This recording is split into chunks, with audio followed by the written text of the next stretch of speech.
Thank you, Madam President. Today, I rise in support of the victims of Larry Nassar.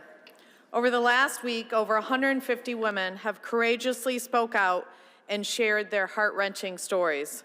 On December 5th, a group of legislators and I met with two of the victims who come from Southwest Michigan, Rachel Denhollander and Sterling Reithman.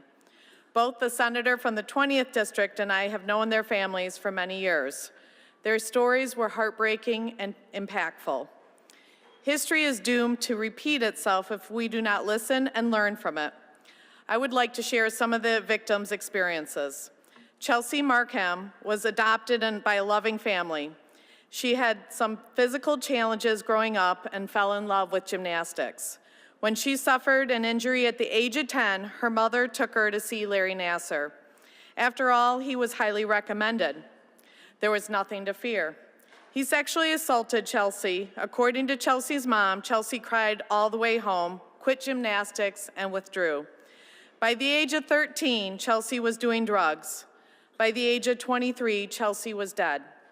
A 6-year-old girl was molested. Victims were groomed at gyms in East Lansing, Michigan, and across the country.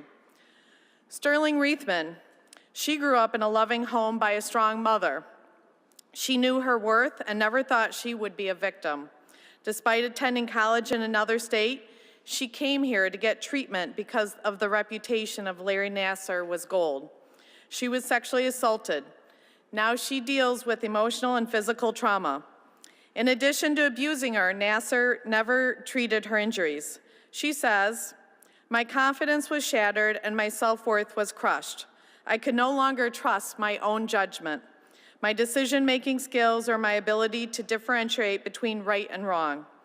I did not know which way was up. I did not know which way to approach the world, and I did not recognize the person staring back at me in the mirror."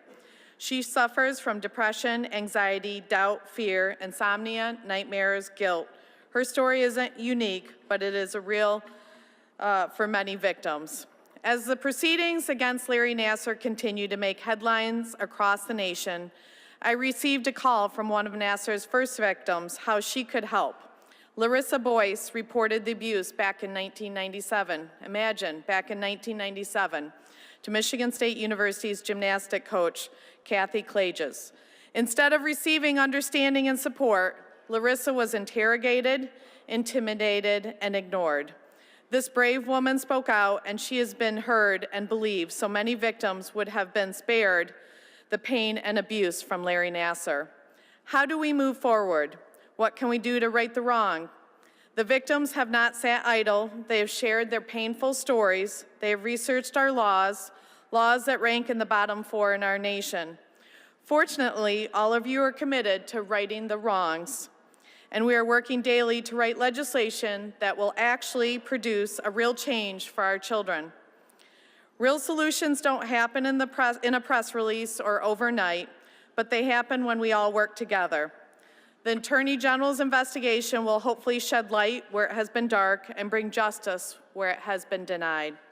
As a mother, as of a daughter who's going to Michigan State, I have struggled with my own anger at those who refused to listen to the victims when they reported the abuse, anger at our laws and what little protection they provide, anger at those who continue today to minimize and belittle the seriousness of the situation and the victims left in their wake. But after listening to the victim impact statements, I am left with optimism. These brave, strong women have refused to back down. They kept speaking until they were finally heard. These young women are the future of our country. Their resilience is real, and they are my heroes. As we continue to work together, let's remember the words of the first victim who shed light and publicly identified herself, Rachel Denhollander. How much is a little girl worth? How much is a young woman worth? I submit to you, these children are worth everything, worth every protection of the law can offer, said Rachel. I ask that my remarks be printed in the journal. Thank you.